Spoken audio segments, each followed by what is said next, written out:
What's going on? It's time for another episode of Too Hard for the Radio, transmitting from the future free state of Greater Idaho. I am the one-armed madman, and coming to us from a pirate ship, we've got Michael Selig. Michael, it's a pleasure to have you. I don't think I've ever interviewed somebody from a pirate ship before, so I can already tell this is going to be fun. It's my honor to be here, Nick. Absolutely. So we had a little bit of problems the other day, and I got to talk with your assistant for a few minutes, and he said that you live off grid in California. How did you come about being like an off grid guy? I was basically in an area of Big Sur that I just loved, and I was talking to some folks there, and I said, "Well, this was like 20 years ago. Is there any, properties for sale?" And kind of a guy I'd met a few months before basically said, "If you'll hike up on that mountain up there, there's a huge hunk of land up there that's been for sale forever, but no one goes up there because there's no roads. You have to hike into it." So sure enough, long story short, I wrote the owners. They both were 95 years old at the time I wrote them, and I said I got 80 grand, and we settled at 100 grand, and I bought 180 acres of property that overlooks the ocean in 1996. Wow, I bet that's worth a whole lot more than 100 grand today. You're right. It is now, but it's really one of those deals where my daughter and me and my family, it means so much to me now. It's just this Yeah, quiet place. I have Starlink and all of that stuff, so I can do normal business there, and I have spring water. But I tell you, it's nature does amazing things for me. Just to be, I, I was just telling you, Nick, that I was at the Apple yeah. store a minute ago, and I just get overwhelmed when I'm in the environment of a million people, especially a million people dealing with technology. After a few minutes, I'm kind of smoked. Yeah, I like I, hear you. I need to be back in nature to be a little more feeling grounded. Yeah. I grew up in Northern California myself, a little further north than you. I was in a place called Cloverdale, which is 100 miles north of San Francisco on Hmm. the 101. And, Hmm. 5,000 people where I grew up. And we lived in town, but I didn't have any neighbors except for my grandparents and my uncle. Like, we had property, and it was great growing up, like, outside of the city. And I ended up moving to Southern California when I got older. And, you know, I was a dirt bike racer, so it was great for dirt bike racing, but it was horrible for everything else. There was just Right. people and Right. traffic and just a freaking Yeah. nightmare. So, what do you do for electricity up there? Are you up there enough to where you have to like generate your own, or you just use No, it's a just solar. generator? Yeah, solar, and then I have a nice the one thing I did buy for myself, I bought one of those, I think it's a 3000i Honda fuel injected generator. The thing will power like a factory. They're Yeah, maybe 3 feet wide and 3 feet tall, but they're absolutely quiet. So I only use that if it's been, cloudy for 3 or 4 days. But basically, I have about 6 or 7 solar panels that I've had for 20 years, and they charge up my batteries. I really only use a laptop for writing and basic lights at night. So there's nothing else. I have spring water that just flows in via gravity. So I don't really have any power requirements. Starlink just uses the little modem. very So, cool. so it's a pretty sweet setup. And as long as I have sun, and my batteries they stay topped off. And like I said, if I have to go to generator, I will. But I don't have to very often. Very cool. And, having running water is great because you could always go to like a micro hydro generator or something like that if you Right. ever wanted to, stay up there for extended periods of time. But, Yeah. being in California, you get enough sunlight. And as long as you've got your solar panels in the right place, you can generate a decent amount of electricity if you're not, looking to do a ton of different stuff. Right. And I'm assuming now with the new solar panel technology that's just come out, I mean, my 6 panels that are old and gigantic, I'm sure I could get down to the size of a couple of house shingles, and it would Probably. still be the same power. Yeah, probably. Well, let's talk some aliens. I'm Sure. always Let's I'm do it. always down to talk some aliens. It's one of my favorite subjects to discuss Good. on the show. I've been into aliens since I was a kid, back when Discovery Channel used to, and Science Channel, like, they used to have cool stuff on the air, and they don't do that kinda crap anymore, but Right. I've always been into so how'd you get into aliens? Have you ever seen anything? Like, let's get the rundown here.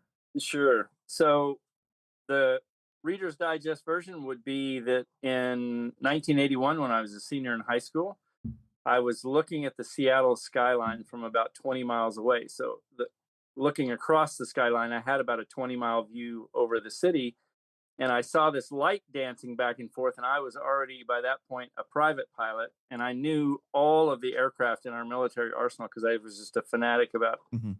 aviation at that point. And I knew that the thing that was over Seattle and shooting back and forth at kind of Mach speeds and up and down and right angle turns, I'm like, that's just not right. And I was listening to a rock radio station in that moment, like cranked up. It was nighttime, right?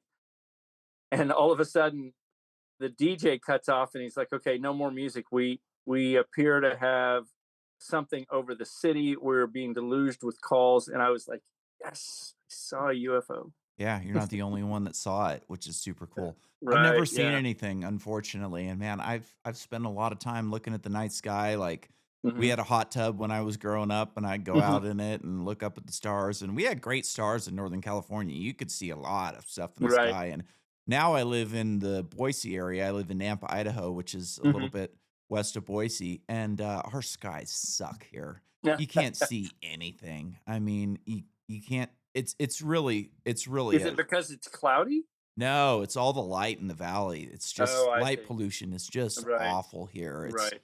Right. like, especially, like, where I live, we've got, like, hospitals and car dealerships. There's probably 200 car dealerships in the valley, Wow. and all of them are running their lights 24/7, and it drives me nuts because, like, we live in one of the safest places in the country. Why the hell do you have to have your lights on all night? Can't you just put them on motion detectors?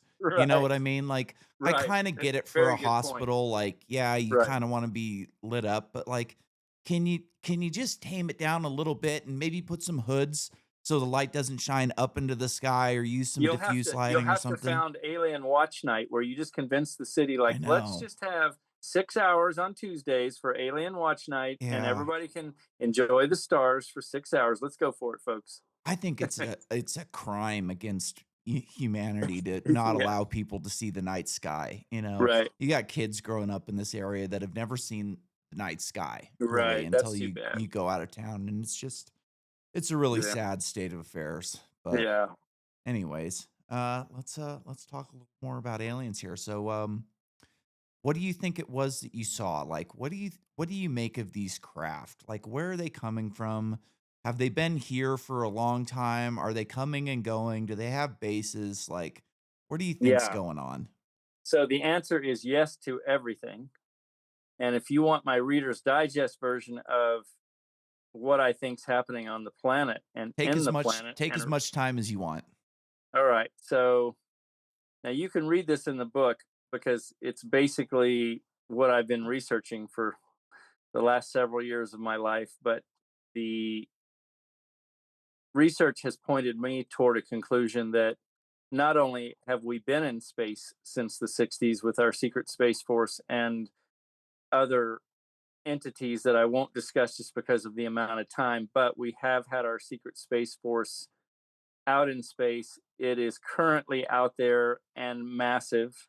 And one of the reasons that disclosure is going to come here probably within the next 2 years, disclosure meaning not from your Congress, not from any particular government, because the folks who run things that who I call the cabal in the book are well above governments. This is a very small, they consider themselves an elite group. I would say they're kind of elitist, but they have been in alien traded technology since the 60s. They are the ones who hand out contracts to Lockheed Martin, et cetera, for reverse engineering technology that this entity, the cabal, has been trading for since Roswell. So, doing, in other words, alien traded technologies where they're signing contracts with alien races, in this case, malevolent alien races, who are willing to trade for things that they want, which in our case has to do with the ability to abduct humans when and where they want. That's part of the Greada Treaty that Eisenhower did not want to sign, but it was signed behind his back. But to concise the story down, at this moment in time, it's a pretty exciting time because that particular cabal is now on the run because disclosure is coming, because there's a lot of malevolent races, or I'm sorry, benevolent races around us that are watching what's occurring right now on Earth, which is an actual frequency shift. Now, I'm a former decorated combat pilot talking woo woo, but I'm telling you what my research is pointing towards, and the sources that I have that have been kind of helping me to whisper the right things. The alien races around us and within our midst, some are interdimensional, within the planet, Earth is in kind of the peak experience. And all I can tell you is that roughly by 2027, and I can't tell you the exact date because I don't know, but this has been for the last 6 years. I have been kind of been whispered to like it's coming, it's looking like 2027, and now that hasn't changed. There's going to be a contact event.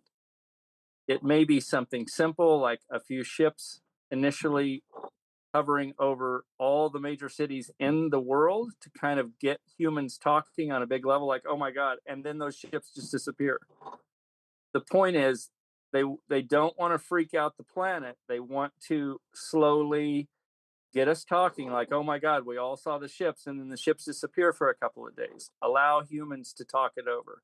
Allow us to understand that we're now being welcomed into the galactic community, and then perhaps the ships come back a couple days later and some of them actually land and actual entities come out. Now, I'm not saying it's the return of the gods. What I am saying is you may have an option to go with those entities. They may invite you to go, and it may feel like the return of the gods, like the energy. Just remember, if they have the technology to arrive here silently, cloaked, and then uncloak themselves and then land, do you think they have the technology to affect your brainwaves and make you feel wonderful in that moment? Certainly they do. So, what I'm saying is just make sure you use your heart when the contact event occurs. Don't use your head, just use your heart and you'll be fine. There's nothing to fear. You may choose to go with them, you may choose not to. I'm just saying, if you use your heart, you have nothing to worry about. But that event is coming very quickly. And I'll say this one final thing to close this. Why would it be happening now? Here's the biggest problem. Imagine you're trying to fill a bunch of seats in a military unit to go on a mission. But because you've been having to steal people from the human community globally to fill those seats over the last 40 years, it's difficult to fill the number of seats, especially if you're expanding into space, which we are. So suddenly we have battle fleets that need seats filled from all different billets, from maintenance to pilots to everything else. It has reached critical mass.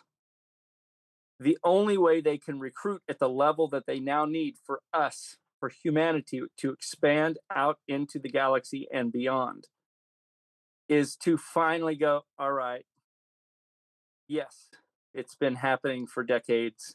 We are in space. We're now letting you know very quickly that we suddenly just have to do a shift and we need bodies. That's what's occurring. I have very little faith and trust in the government. And I think faith and trust in the government through the populace right now is at an all-time low within my lifetime, maybe in recent history. I agree. I think especially after COVID when everybody was lied to so blatantly that people are fed up with the lies, they're fed up with the secrecy. And one of the things that kind of makes me think is what would have to be done in order for people to believe what they're actually seeing. You know what I mean? Like I I don't put any trust into these UFO hearings that they're doing in Congress. I think like a major failing of the US UFO or like disclosure community is they don't really follow politics, many of them. And I listen to some shows that are centered upon this subject and don't really reach out into like news and politics and stuff like that. And they're putting all of this faith and trust into these UFO hearings. And I'm like, hey, if you just look at the people on the board and look at like their history in the past 10 years, what they voted for, what they haven't voted for, what what they push and what they don't push, like you can't trust any of these people. They're all That's right. liars. That's So right. when they get up there and tell you about UFOs, a lot of people get excited about this stuff. Oh, they're finally going to tell us the truth. And it's like, well, these people are liars. So you can't really trust anything that they say. That's right, Nick. And a good example of that is just think like only 3 years ago, you had the UAP incidents off the Nimitz and all the Mhm. stuff, or whenever that was, just a few years ago, right? And everybody got all excited and they thought, oh, there's going to be congressional this, that, and the other. And everybody got excited. And then what happens? Where did it go? Nobody knows what happens. Why was the footage so blurry? There's nothing I can tell you from flying jets. There is nothing that takes footage that blurry of that subject. What meaning Yeah. the actual footage was very clear and precise. And that footage was messed with before it was released to the public. But what I'm getting at here is the cabal, the group that manipulates the entire world with big pharma, with big media, the media moguls, all of the banks, etc. So this very small kind of blue blood group that has been manipulating the planet for decades, the ones who are actually in trade negotiations with alien races, malevolent alien races, are the ones who play both sides of the story. So they release a little bit about the UAP, but then they also tell their mouthpieces in each country, not just the American Senate, Congress, etc. They have mouthpieces in all countries so that if they play both sides, what do we end up doing? We end up going, oh my God, they talked about UAPs, but then they quit talking about them, and now such and so senators aren't saying anything. And so what happens is you just keep spinning. All I can say is quit going out for your information. Quit going to CNN. Go in here. And I mean, get quiet each day, turn your technology off, open your heart. Everything, our superpower as humans, and you can talk to anyone who's been in the secret space programs, all of the abductees who have been verified and have come back from experiences, good and bad, with aliens, all of them to a T basically say, humans are kind of considered royalty because of our potential. Yeah. Not that we're still not super primitive, which we are compared to advanced alien races or ET races. But those ET races all will be like, at the end of the day, what humanity is bringing when you guys step into what you really are, multidimensional beings of love, no one's going to mess with you. You're literally unstoppable. And that's when I said the cabal is now on the run because they've been working with malevolent alien races. Those alien races, like the Draco reptilian, they cannot physically stay on the planet as our vibrational frequency is rising. They can't stay. Most of them are gone now. The planet, our Sophia is what I call her. Some people call her Gaia. She's literally shifting frequency from the inside, and there are benevolent alien races here working with our sun. You told me to bring both barrels. I'm bringing Yeah, both yeah. barrels from my sources. They're working with the frequencies of the sun to increase the vibratory rise of the planet to help to literally eradicate the malevolent races that have been working with the cabal. It's all happening by 2027. Incredibly wonderful, drastic changes between now and then. It's going to get a little rough, kind of like it is right now, but a little rougher. And all of a sudden, it's just going to be something spectacular. It's an exciting time, but I am telling you, it's going to get a little rough. Just start going inside. The final thing I'll say about that is These benevolent alien races don't come in here to talk to you. If you open your heart, they're seeing that you're trying to rise from a heart space. This is what we've forgotten as humans, according to the alien races. You guys started out as these huge heart beings. You got tamped down by a malevolent alien race who basically kept you under control for all these years. As you step back into your heart space, get out of your head, let this just be the decoder of your heart. As you step back into that heart space, this is the superpower that nobody can withstand. Literally, when humans unite coming from a heart space, the vibrational frequency of what we're bringing is it. We're unstoppable. So that's what's occurring. So go inside, get quiet, turn off your technology just for 5 minutes a day. Watch what happens. So I look at this cabal that you're talking about as somewhat of like a like a breakaway civilization. I think that they live in a world that we can't see in a Right. lot of ways.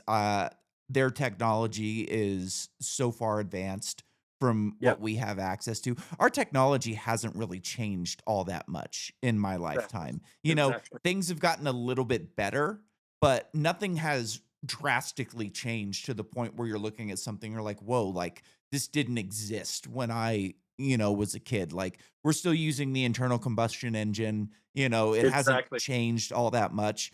And, That's it, like, Nick. I think that these people could have technology that's thousands of years old. Atlantis technology, stuff that built the pyramids, things that they've taken away and hid from us to the point where who knows how far advanced they are. You're exactly right because they've been trading with these ET races, malevolent ET races, since the 30s. Mhm. So they're saying, look, we'll provide you a few humans. We won't talk about what you're going to do with those humans, i.e., maybe eat them, but we will provide humans for technology. And that's what's been occurring. So one of the things I worry about, having said all of that, is like a Project Bluebeam scenario where they launch some fake alien disclosure or invasion with their own technology and get people to believe that Space Daddy is here, and you could have some sort of like childhood's end type situation where we're going to give you world peace while in return we're going to steal your souls and steal your children type of thing. So let's say this event happens in the next 2 years like you say it will. What would have to happen for you to be convinced that this is an actual disclosure happening rather than a Project Bluebeam scenario where they're launching some fake disclosure with their own technology? Right. It's a good question. And this is why I mean by start going to your heart. And I'll tell you how it works really simply. You'll know this. You've been in an environment before. Let's just say you went in a convenience store at night and you just know, you felt it before, we all have, that somebody on the other side of the aisle is evil. You just had a sense like you've walked into a tangible evil. Your body knows it, right? You know when you're around. Mhm. Sometimes you just turn and do a second look and go, something about this situation right now feels bad. I'm departing. Everyone's had that at least once in their life. They just know, your body knows. That superpower that you have is accessible to you at all times. And I'm saying that even as I do my research now, I'm trying to research and vet people with an open heart. I'm just coming from heart. I'm not trying to overthink. I'm just going, what does my heart sense about this person I'm talking to? And allow my brain to just decode what my heart is picking up on. And I'm realizing, oh my God, if I start here with everything, including if ships arrive, and just go, just kick back for a second. I don't have to go anywhere. I don't have to go with anybody. They're not going to execute me. They're here, obviously, because they're interested in me. They're not going to kill me. Otherwise, they would have arrived shooting weapons. So if ships arrive, I'm just saying, if they have the technology to be cloaked and then suddenly to appear, do you think they have the technology to burn down an entire city in moments? Of course they do. Oh, yeah, But they could but destroy the, the Earth with, right, and you that know and that and certainly that could have already happened. So they must be here for something else. Yeah. So just think it through. At the end of the day, we are what all of the malevolent ET races want alive. We're valuable in space when we're amalgamated with technology to be sold as super soldiers in the trade routes in space. We're valuable. I don't want to say too much, but even as a food source for certain malevolent races like the Draco reptilian, that's not just reptilians. Reptilians overall are amazing. There's many species in the galaxy, amazing species. It's just the Draco that are the malevolent ones that are kind of the known thugs in the multiverse, and they're known to take over worlds, and they are the ones even above our cabal or maybe infiltrated into our cabal because once again, if they have the technology to arrive before humans even evolved on the planet, knowing we were about to evolve, that's how advanced these races are. Do you think they have the technology to take over my avatar and maybe it's a Draco reptilian speaking to you? Absolutely, they do. Yeah. I mean, And perhaps your government top people in every government and including members of the cabal, like the blue blood families that literally run the world. Do you think those might be Draco wanting to control humanity? Yes. And do you think they're now on the run? Yes. That's why it's all occurring right now. And we have a lot of benevolent races around us, literally watching this unfold and making sure it unfolds the right way. You're fine. I'm just saying, go in here and you'll know all of the answers. If a war starts, just kick back for a second. yeah. Do you need to participate? No. Are they after you? No. Yeah. Your heart will know if it's just a show. Your heart will know if it's a false flag. Yeah, I have a hard time believing that any alien race would destroy a biosphere like the Earth. Like you know, we don't have the greatest technology with telescopes, but we haven't found anything close to this anywhere near us, or far away from us. So I think like the idea that they're going to destroy a biosphere would be just unreasonable. Like you might want to get rid of the controlling race on the biosphere, like that could be the case, but you wouldn't want to harm the planet. And you've got these UFOs that are maybe 30, 40 feet across. If you can travel light speed or close to it with something like that, all you got to do is crash one of those things into the planet and the whole thing goes up in smoke. Like with that much velocity, it's just easy That's right, to Nick. And destroy a planet. that's right. And think about this too. Your assessment of an alien race that just from the standpoint, and I'll say ET from now on because alien's kind of not the right. It's not the politically correct thing to say because alien means apart from. So we're all a member at the end of the day, we're all going to be welcome into the galactic community. And from what I understand from the secret space program personnel, ET is the proper term for all races that are non human. So extraterrestrial, non Terran. So I'll try to use that from now on. But I think the exciting thing to think about is you have a space coming up for humanity that we've never stepped into, never been allowed to step into because the Draco were here from the get go. So we've been kept in what's called the third density, where you and I can see each other right now in the third density. The Draco work in the lower fourth density. You can't see them, but they can appear to you, just like you've heard Nordics just suddenly appear to people. They're working in the seventh density. But humans, when we step into what we're about to be, we will be able to work in all densities, in all frequencies. And we have all of this capability. And that's in the next several years what we're going to step into. We're rising because the planet is rising. It's like the mother bear is dragging her cubs with her. We won't have an option. She's rising into the fourth density, the fourth frequency right now, and we're being taken with her. And I'm just saying, it's an inexorable thing that's occurring. Go inside and enjoy it. Oh, Try to get away from the media because all that is cabal spin. yeah. That's what they want you to get off on so that you're not becoming powerful as you are as a human. You're not stepping into your superpower. They're trying to distract you. They're going to do a ton of stuff with media, with physical events. That's what I mean by it's going to get rough. Go inside 5 minutes a day. Just turn your technology off. See what's in here. You'll be surprised what occurs. I want to go back to the craft a little bit. Sure. So, one of my favorite YouTube channels is called Science and Futurism with Isaac Arthur, and he's really great about like looking at different concepts of space and ET races and how they would think and act. And one of his points is that he doesn't believe in faster than light travel. I'm on the fence with that. I think it's something that could be possible. I think it's something that could not be possible. This kind of depends on who I'm talking to and how I'm feeling on the day. One of the points that he brings up is like if faster than light travel was a prevalent technology throughout the universe and there are lots of aliens, we should see signs of them everywhere. Yet we don't. Now, I have no problem believing that the James Webb Telescope could be a video game. The thing might not, it might be out there, it might not. If there's an alien race here on Earth, like controlling our technology, it could easily alter what we're seeing on something like that.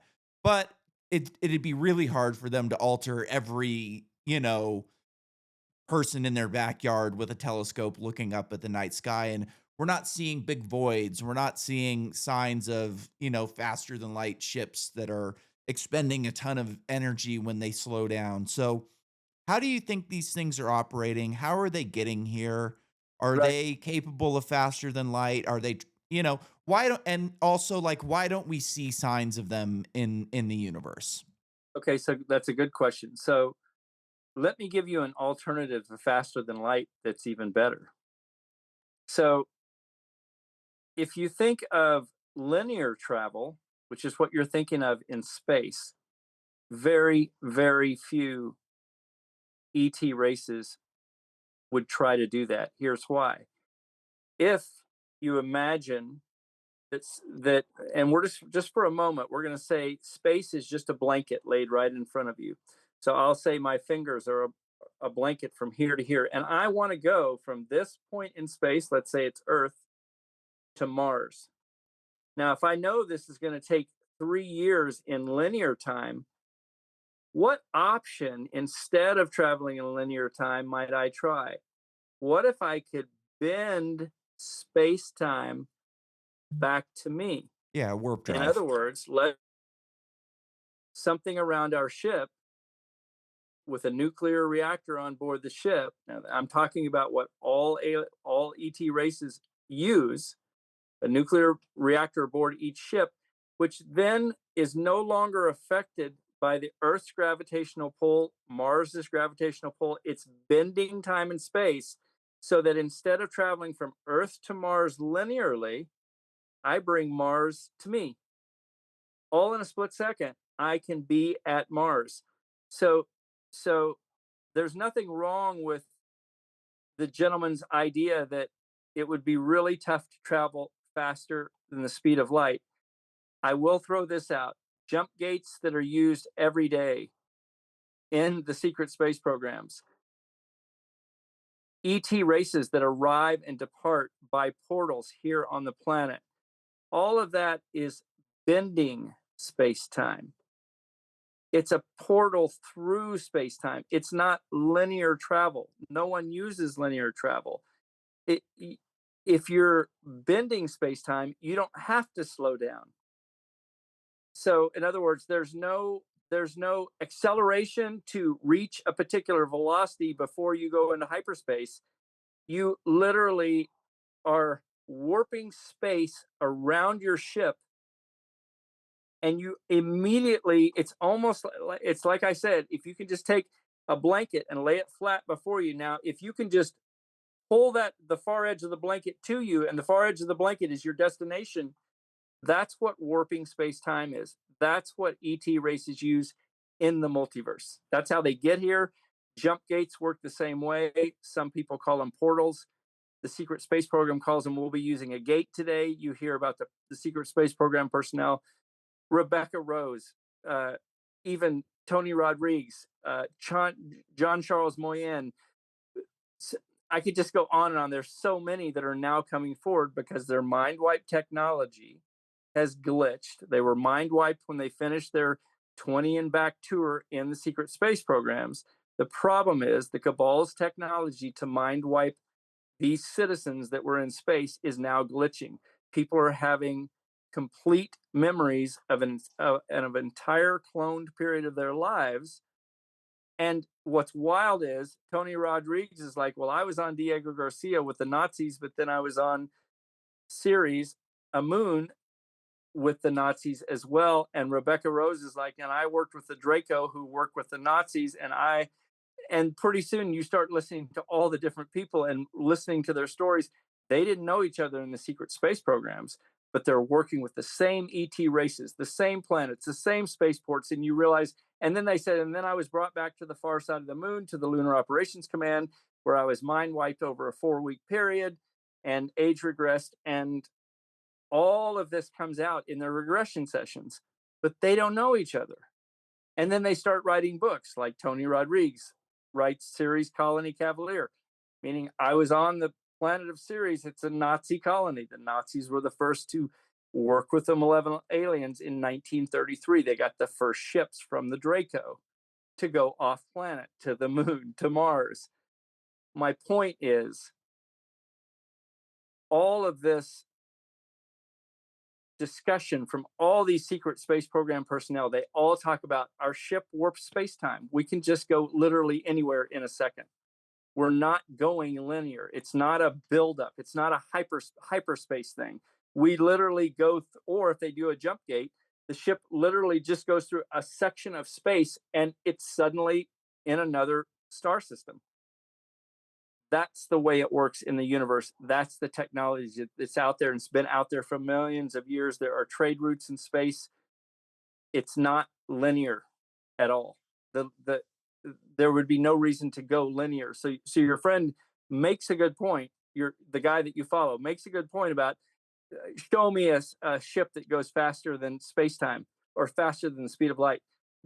That's not what's used. Yeah.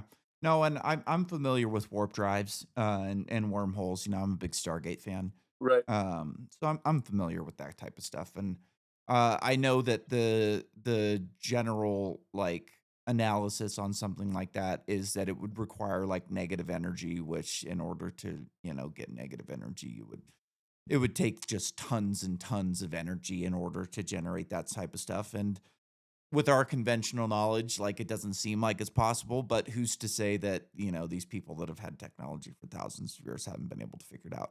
Well, and Um, zero point yeah, energy is what all ET races use, including the Cabal. Like we have a TR-3B that's been traveling from McCord to the Lunar Operations Command daily for since the late 60s. I mean, it was designed and built by Lockheed Martin. It's a reverse engineered craft. It's not a living conveyance. It's not alive like the ET ships of the same size, but it is our first working operational ship that is put out by Northrop Grumman. It's the TR-3B. It makes daily flights from McCord from Station D to the moon and back. And that ship has been a workhorse for decades. So I'm saying that all of the technologies that you and I are talking about is just like you said, it's limited access. You and I don't have access to it. That doesn't mean humans yeah, haven't been using it. Our cabal ranging ever outwards in space because they're mining on other planets. That's what you know from listening to the secret space program personnel who are out there doing security for the mining on different planets. They're making money in space, just like they make money from us buying fossil fuel from them. That's the cabal. They've got humans buying all this stuff and keeping us in primitive machines, just like you mentioned, Nick, here on the planet. We're fully controlled. We feed them because they own all the big pharma, all the banks, all of the stuff that we think our Congress or president should have some access to. No, this small group at the top has literally manipulated and controlled the planet for decades. Just think King and Queen of England. mhm, It's that level. You and I don't get to play there, and where they get to go is out into space and have been and continue to, but now they need our help because it's getting bigger out there. We're a bigger presence. We have more seats to fill. Hence, disclosure is coming now. I don't have much of a problem with people being out into space. You know, I kind of don't really think that we went to the moon in the 60s. I'm one of those guys who think they kind of faked that. But I've also said for a while now that like I wouldn't be surprised if we never went to the moon, and I wouldn't be surprised if we've got bases on the moon. It's, you know, one of those things that it's hard to say. Now, I am familiar with the secret space program stuff. I remember hearing some interviews about this stuff a couple years, it was probably 5, 10 years ago now, time flies. The first guy that I remember hearing was a guy named Corey Good. And if I'm being completely honest, I think that guy's full of shit. Mhm. Um, I, you know, there was some weird stuff where he went to court and kind of was like arguing that this was his IP and he came up with the ideas and stuff like that. I'm not Mhm. familiar with the names that you were saying. Mhm. Y- He kind of killed it for me. There's a couple other Yeah. guys that I thought were Yeah. full of shit as well, if I'm being completely honest. So, what makes you think these people are telling the truth? Well, I'll just tell you this: if you watch enough of them, so for instance, get on Gaia TV, go to Cosmic Disclosure, watch Randy Kramer, watch Jean Charles Moyen, who's a French guy who is in the French secret space program. Watch Rebecca Rose. Just watch an interview with each one of them, a 1 hour interview. Watch Tony Rodriguez, who wrote Series Colony Cavalier, which is an amazing book. You can get it on Audible. When you hear even Tony Rodriguez' story, Series Colony Cavalier, you can't even make up what is in the book. Like it's so intricately told. And then what's wild is Rebecca Rose is dealing with the same groups in space, and then you realize, oh, and so is John Charles Moyen. And then you can get on Gaia today, type in Randy Kramer. He's he works with the United States Marine Corps Secret Space Force. He's actually a spokesperson now for Disclosure, and he does interview after interview on Gaia TV. He's a very straight and level dude going, this is what we've been doing since basically the mid 60s to late 70s. Our first ships went into space in the late 70s. He's done a 20-year tour out in space, and he talks about the same races, the same insectoids, the same groups that he's fighting, the same grays, the same Draco reptilian. The main characters that are trying to control the planet, all of them are talking about the same thing, and you're like, there's just too much to make up. Each one of them will have a little bit of a side shoot different story about one of these ET races. But you just start to realize, like, oh, there's too much information, and more are coming forward now as the cabal is on the run. Less are scared to step forward and go, I was in the secret space program. We have a massive spaceport. I believe right now we have 16 battle fleets in space. Hence, we have seats to fill. Hence, you're about to get disclosure because we need literally, our planet needs a full on draft. And they can't do a draft if no one even knows that we're in space yet. Hence, it's all coming very quickly here. What the world needs, what our planet needs, is a draft because of how far we're now ranging out in space.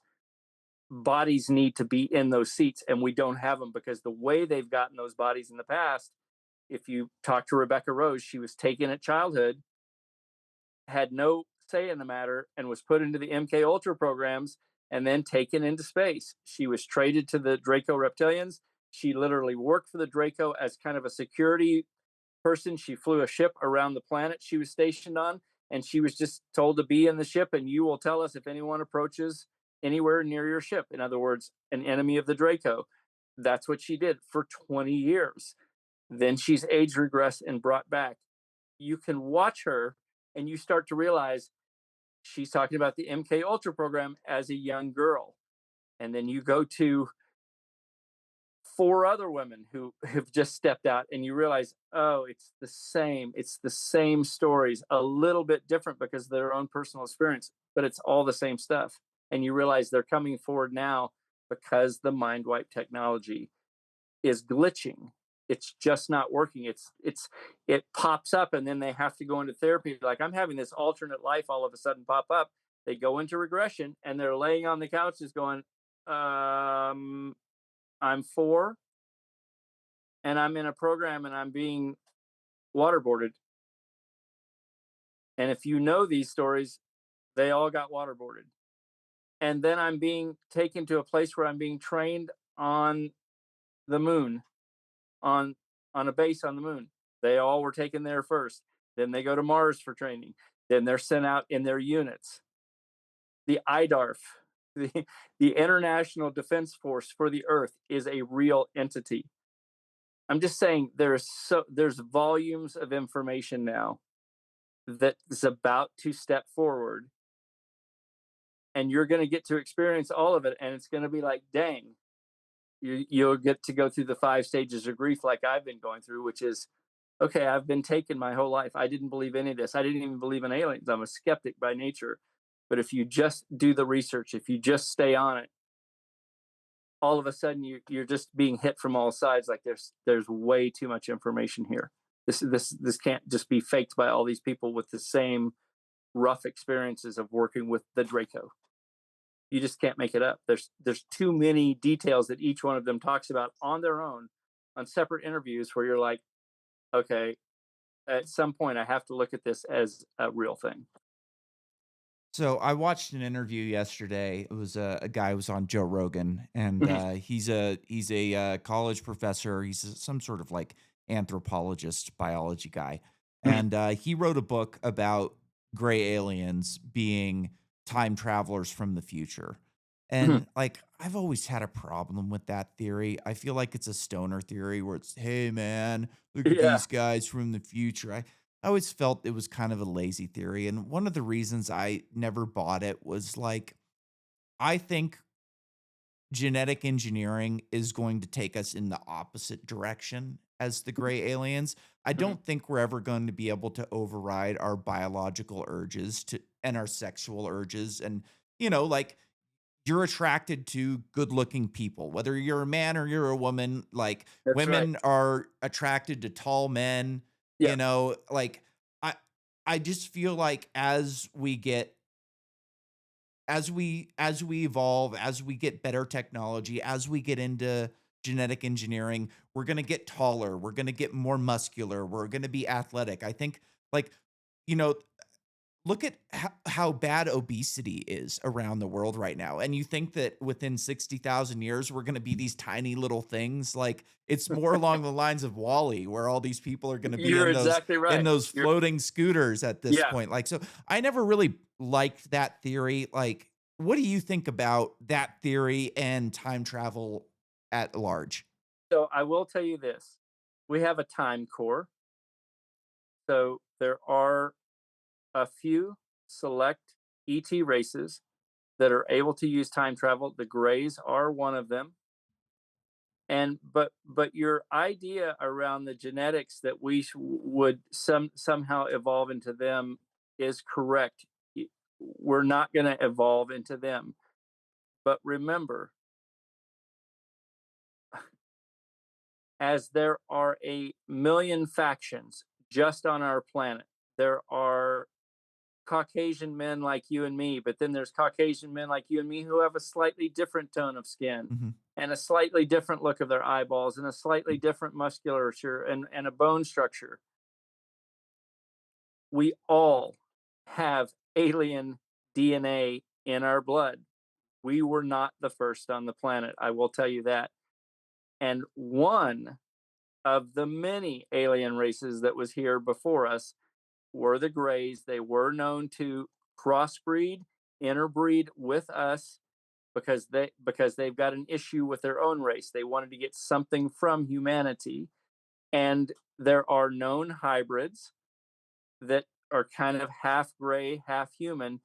But because they are a time traveling race, because they have that technology, It's not far fetched to go, okay, some travel in the future. I will tell you that we have humans in our time core that literally are on our side working for us about 60 years in advance of us. I know that's mind blowing. The multiverse, all I can tell you, is excessively complex.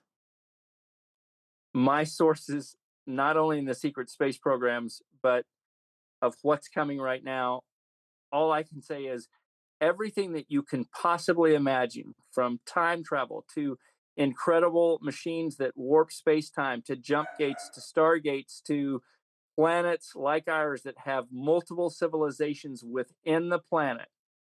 So just think about this for a second. What do you and I go through on the surface? We go through weather, we go through hurricanes, tornadoes, meteor strikes. Guess who doesn't go through that? If you live within the earth, below the oceans, in your own spheres, which there are, the earth is honeycombed with civilizations. Those civilizations chose to go below the surface well before we arrived for those reasons. They continue to grow and their civilizations evolve. They don't get hit by a meteor strike. They don't have a flood. It just makes sense. The more you start to understand the entire universe and the multiverse and the stories coming in from secret space program personnel of many planets, including Venus, that's not 800 degrees, but 85 degrees on the surface and is literally a love planet. Like they say, the beings on the Venusians are so full of love that when you're there, you're kind of struck dumb.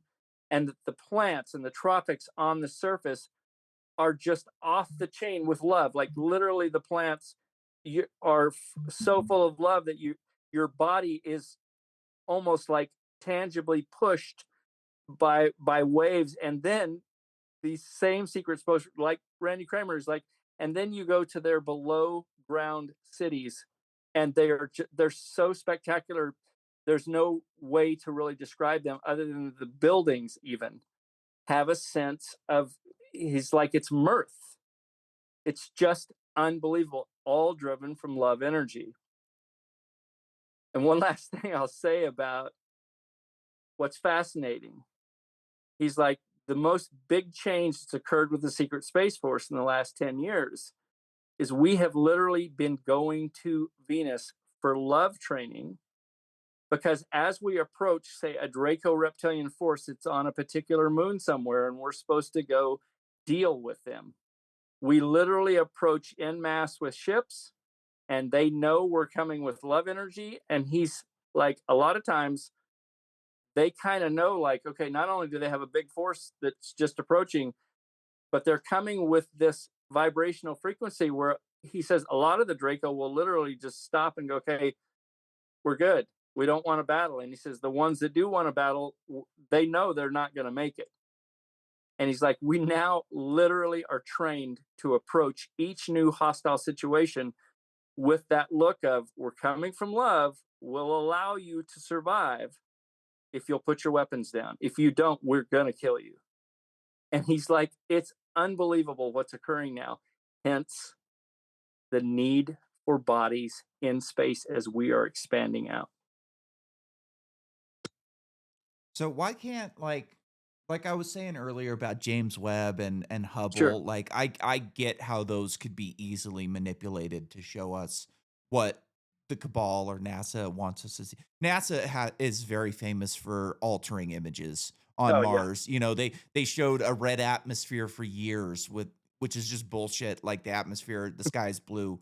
You know, not as blue as Earth's, but like there's enough atmosphere. So like they're full of shit. Like I have Yeah. no problem believing that everything that they show us is a lie. Like Right. I don't believe anything that comes out of NASA's mouth. Yeah. Um, but like with Venus, you're talking about plants on the surface, cities. Why can't somebody with a decently powered telescope see that? Like I know that, you know, even like university telescopes that are optical that aren't computerized, it Right. still kind of looks like the place is a hellscape. So what makes it to where a normal person can't see that through a telescope. Right, that's a good question. And why are you not seeing all these ships that I'm talking about Yeah. of the benevolent races? Okay. So, one of the things with, the prime directive is you can't go to a planet and evolve those humans or whatever is on that planet beyond their natural evolution speed. However, the malevolent races have been doing that. The Draco, the Greys, the Maitra have been here on the planet breaking the prime directive. That's what malevolent ETs do. They're known to conquer worlds that way. The benevolent ETs that are here are cloaked because they don't want to cause a stir on the planet. And you have to remember they're letting this unfold because they know the bad guys are having to leave. It's a very, very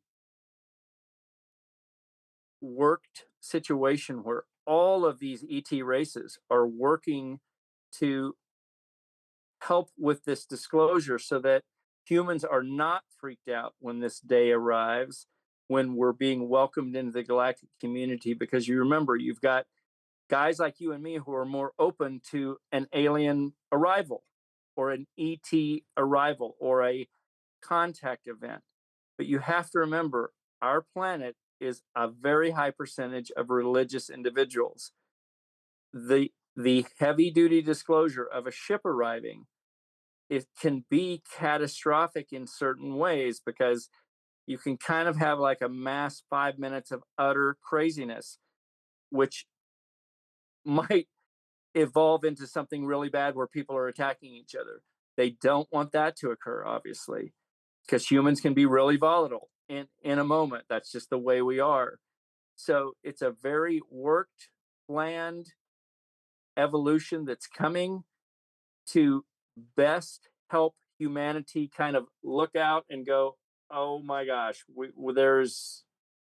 there's 5 ships over our city, and the whole city is seeing it, and they uncloak themselves, and they're not shooting anything, and everybody's like, wow, and then the ships vanish.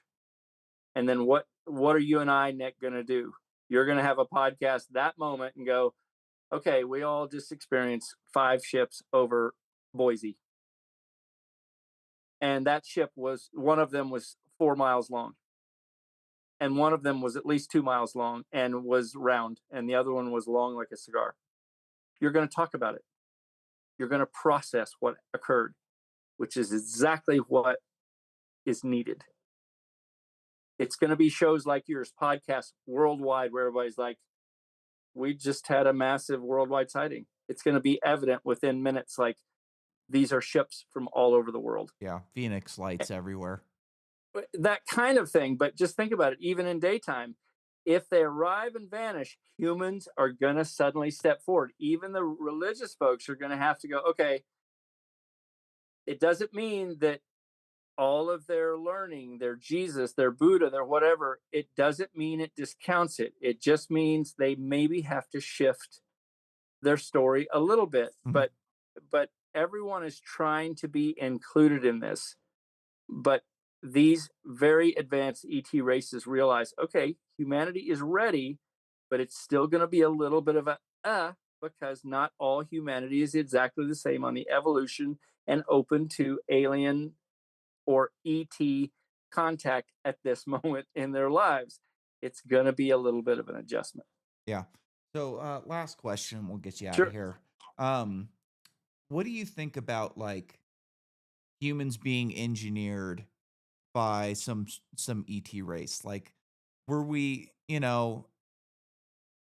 there's a history of 2 million years of human like species on Earth. Do you think that they were seeded from the beginning? Did somebody discover us halfway through our evolution and kind of, tinker with our genome to make us what we are? And if so, who did it and why? Okay. So my understanding is there's 12, I'm sorry, about 2 dozen major, from 25 to 28 major progenitors of the human race. I'll try to make this a concise version. There's roughly 25 to 28 major progenitors. and then there's this other group of maybe 150 ET races that are tinkerers. And let me give you the difference between that.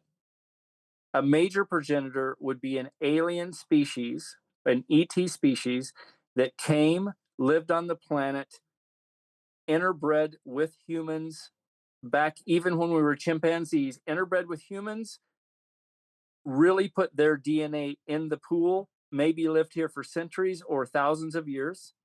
That's considered a major progenitor. There supposedly is 25 to 28 alien races over thousands of years that came here and adjusted the gene pool as major progenitors. But other alien species are known up to 150. I think 120 to 150 is what my sources say. And this is all from our current DNA. Like they can realize like, oh, that's a Draco set of DNA and there's a gray set of DNA and here's our 25 to 28 major progenitors.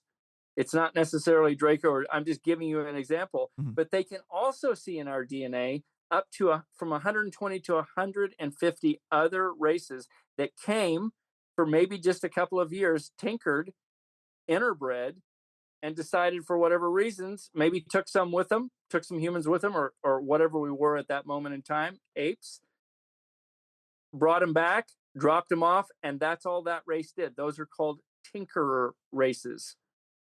But that's the big picture as far as I understand it from my sources that are in the secret space program, from the folks who study the genetics of, and I'll give you an example on Gaia TV. Emery Smith, who worked 150 floors down at Kirtland on alien bodies, human bodies, all being amalgamated by the cabal to make super soldiers out in space. And he's like, I was just a regular medical technician. And one night someone approached me and said, hey, we've got some extra work if you'd like to do it for us. It's still military, but we're going to take you to a secret place. Would you be interested? He's like, yeah, cool.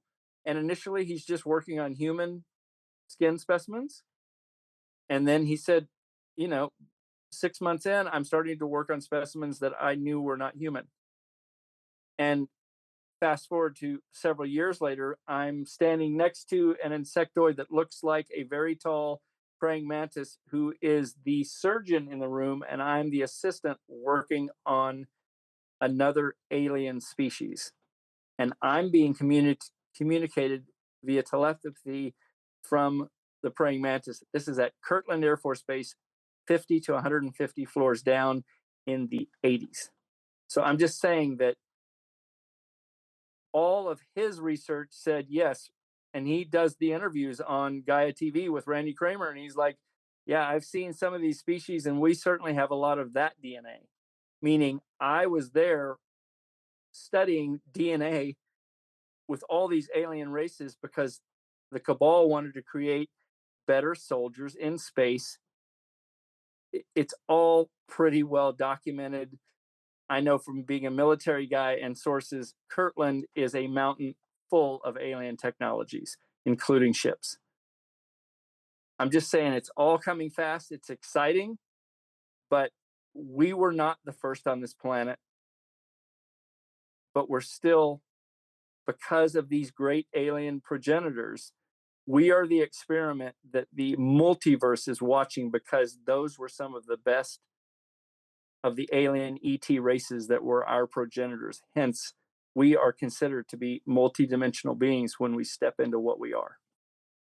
Is there anything else important that we didn't cover? I feel like this is such a broad subject and it's kind of hard Well, to, you could, ask the right questions sometimes. So, yeah. is there any big questions that I didn't ask? Anything else big that we should know about? Well, you can certainly read the novel Hush or get the Audible, and it's going to go into a much more detailed version of the covert events that led to these alien traded technologies that we now have and that we've been using for decades. So it will take you through step by step of how we got to this moment and kind of give you an idea of like, oh, and it will cover all the stuff that I just talked about, but it's done through fiction. So I think it'll be a fun story for you to read. I enjoy fiction a lot more than nonfiction. I read a Yeah, ton of science fiction, and sure. I think it's I think it's a better read when you can weave a story in and kind of, give details and Sure.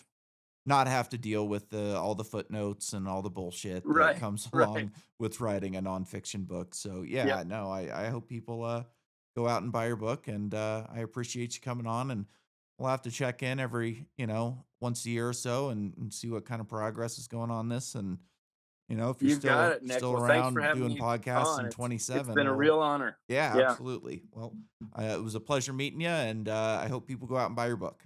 Likewise. We'll talk soon. All right, thanks. All right.